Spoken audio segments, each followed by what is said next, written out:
Assalamualaikum warahmatullahi wabarakatuh. Kami dari kelompok 3 mata kuliah biologi sel dengan dosen pengampu Bu Haslinda Yasdi Agustin SSI MPD. Kami di sini akan menjelaskan tentang sistem endomembran, retikulum endoplasma dan segregasi protein. Adapun anggota dari kelompok 3 yaitu yang pertama Hidayat Amroni, 2 Rinda Devi Ardianita, dan yang ketiga yaitu Tusa Serdania. Baik, di sini saya akan menjelaskan tentang materi yang pertama yaitu sistem endomembran. Sistem endomembran sendiri merupakan himpunan membran yang membentuk unit fungsional dan perkembangan tunggal, baik yang terhubung bersama-sama secara langsung atau bertukar materi melalui transportasi vesikel. Sistem endomembran terdiri dari membran yang berbeda yang tersuspensi dalam sitoplasma dalam sel eukariotik. Berbagai membran dalam sel eukariota merupakan bagian dari sistem endomembran. Membran ini dihubungkan melalui sambungan fisik langsung atau melalui transfer antar segmen membran dalam bentuk vesikel atau gelembung yang dibungkus membran kecil. Sistem endomembran mencakup selubung nukleus, retikulum endoplasma, badan Golgi, lisosom, berbagai jenis vakuola, dan membran plasma. Sistem ini memiliki berbagai fungsi, termasuk sintesis dan modifikasi protein, serta transport protein ke membran dan organel atau keluar sel, sintesis lipid, dan penetralan beberapa jenis racun. Pada PowerPoint tersebut sudah terpapar gambar tentang sistem endomembran. Sistem endomembran terdiri dari retikulum endoplasma, kompleks Golgi, endosom, dan lisosom, tapi bukan peroxisom. Hal ini terkait dengan kedua amplop nuklir dan membran plasma. Lumen Re terkait dengan interior kompleks Golgi, endosom, dan lisosom oleh vesikel transportasi yang mengangkut material antar organel serta ke dan dari membran plasma. Selanjutnya yaitu struktur retikulum endoplasma. Retikulum endoplasma atau RE merupakan sistem membran yang sangat luas yang terdapat di dalam sitoplasma, karena 50% dari semua membran yang terdapat pada sebuah sel adalah membran retikulum endoplasma. Membran RE memiliki struktur berlipat-lipat membentuk suatu ruangan yang disebut lumen RE atau sistem RE yang membentuk labirin. Retikulum endoplasma terdapat dua daerah, yaitu daerah RE yang permukaan sitolisik membrannya ditempeli ribosom atau disebut dengan retikulum endoplasma granular, istilahnya yaitu retikulum endoplasma kasar. Daerah yang kedua tidak terdapat ribosom pada permukaan sitolisik sitosolik membran retikulum endoplasma, disebut retikulum endoplasma agranular atau retikulum endoplasma halus. Kedua macam retikulum endoplasma ini menyusun sistem membran yang melingkupi suatu ruang dengan bagian dalam membran disebut luminal atau ruang sisterna atau disebut cisternal space, dan daerah di luar membran yang disebut ruang sitosolik atau yang disebut cytololik space. Perbedaan morfologi antara retikulum endoplasma kasar dan halus terletak pada ada tidaknya ribosom yang terkait pada membran yang berhadapan dengan ruang sitosolik. Yang pertama, struktur retikulum endoplasma halus. Retikulum endoplasma halus memiliki struktur tubular dengan permukaan sitoplasma halus. Retikulum endoplasma halus sendiri memiliki berbagai fungsi, terutama untuk sintesis lipid dan metabolisme karbohidrat, serta menyediakan obat dan toksin. Sintesis asam lemak dan fosfolipid dilakukan oleh retikulum endoplasma halus, tetapi banyak sel hanya membawa sejumlah kecil retikulum endoplasma halus. Enzim sel hati memodifikasi retikulum endoplasma halus untuk membuang racun dan mendukung proses kimia yang menetralkan mereka menjadi ekskresi dalam tubuh. Ketika tubuh diserang oleh racun, itu menyebabkan pertumbuhan sel-sel hati dan menghasilkan lebih banyak retikulum endoplasma halus. Enzim retikulum endoplasma halus membantu mengantarkan obat dan toksik terutama ke hepatosit. Selanjutnya yaitu retikulum endoplasma kasar. Pada gambar tersebut, retikulum endoplasma kasar memiliki struktur tubular dengan permukaan kasar karena ditempeli oleh ribosom. Retikulum endoplasma kasar memiliki fungsi utama melakukan sintesis protein, terutama protein yang dipergunakan untuk hasil sekretori. Kebanyakan sel eukariotik memiliki lebih banyak retikulum endoplasma kasar dibandingkan retikulum endoplasma halus karena dibutuhkan untuk sintesis protein plasma membran dan protein sekresi. Retikulum endoplasma kasar biasanya terdapat pada sel tertentu yang berfungsi untuk menghasilkan protein sekret spesifik seperti sel-sel penghasil antibodi, sel-sel pankreas yang menghasilkan enzim digestif, dan sel pankreas pada pulau Langerhans yang memproduksi hormon insulin dan glukagon.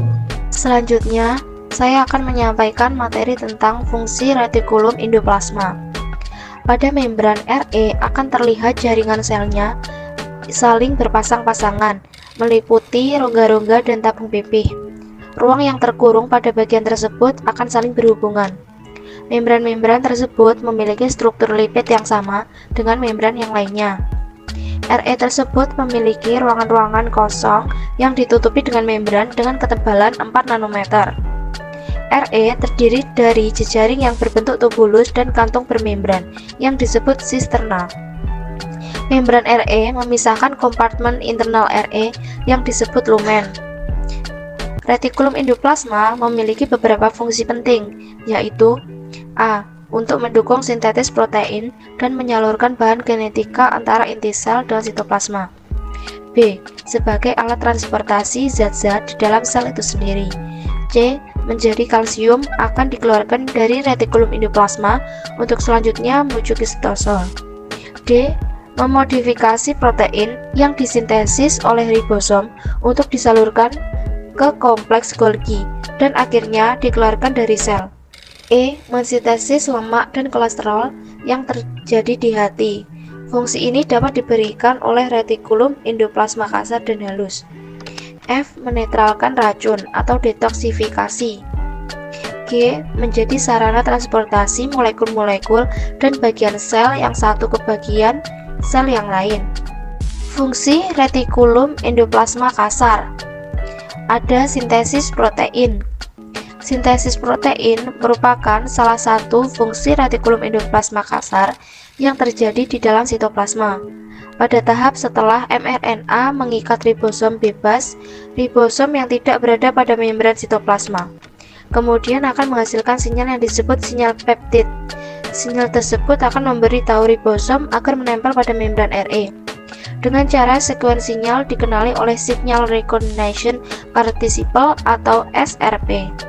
SRP menempel pada polipeptida dan ribosom lalu membawa sinyal sekuen bersama dengan ribosom yang mencetaknya untuk menuju ke membran RE. Selama proses ini, proses elongasi tidak akan terjadi dikarenakan di bagian SRP terdapat bagian untuk menghentikan sementara proses elongasi. SRP yang sudah mengikat sinyal peptid kemudian akan berikatan antara SRP dengan reseptor SRP, dan ribosom juga akan menempel pada RE di bagian translokon. Tahap selanjutnya, lepasnya SRP dengan reseptor dipengaruhi oleh perubahan GTP menjadi GDP dengan melepas satu fosfat pada keduanya. Tahap ini diikuti dengan sekuens sinyal peptid yang masuk ke lumen RE dan terikat pada bagian translokon. Di dalam lumen RE, sekuen dipotong oleh enzim pemotong yaitu sinyal peptidase. Dilanjutkan proses elongasi oleh ribosom untuk mensintesis protein yang masuk ke dalam RE. Protein yang disintesis di RE kasar semuanya dapat masuk ke dalam lumen RE kasar. Pada poin pertama, terdapat gambar proses sintesis protein. Selanjutnya ada glikosilasi. Sebagian besar protein di ribosom yang melekat pada RE kasar yang masuk ke dalam sisterna atau lumen retikulum endoplasma mengalami glikosilasi sebelum diangkut ke bagian dari lain sel. Glikosilasi pendahuluan berlangsung di dalam retikulum endoplasma, di mana karbohidrat dipindahkan ke protein dan menghasilkan glikoprotein, yaitu suatu molekul yang memiliki rantai oligosarida. Rantai oligosakarida terdiri dari 14 buah monosakarida yang terdiri atas 2 molekul N-asetil glukosamin, 9 molekul manosa, dan 3 molekul glukosa. Oligosakarida terikat secara kovalen pada gugus NH2, residu asparagin. Kadang-kadang terikat pada gugus OH, suatu residu serin, treonin, atau hidroksilisin. Pemindahan oligosakarida ke molekul protein dibantu oleh enzim transmembran, yaitu glukosil transferase. Pada waktu oligosakarida masih berada di dalam lumen retikulum endoplasma, 1 manosa dan 3 unit glukosa dihilangkan. Dan selanjutnya glikoprotein dipindahkan ke permukaan kompleks Golgi. Pada poin kedua adalah proses glikosilasi. Fungsi retikulum endoplasma halus. Detoksifikasi. Fungsi penting dari retikulum endoplasma halus adalah untuk detoksifikasi tubuh dari limbah metabolik dan obat-obatan. Dan sebagai obat, detoksifikasi limbah yang dihasilkan dalam proses metabolisme terjadi pada RE halus yang terdapat pada sel-sel hati. Enzim yang berperan dalam detoksifikasi adalah sitokrom P450.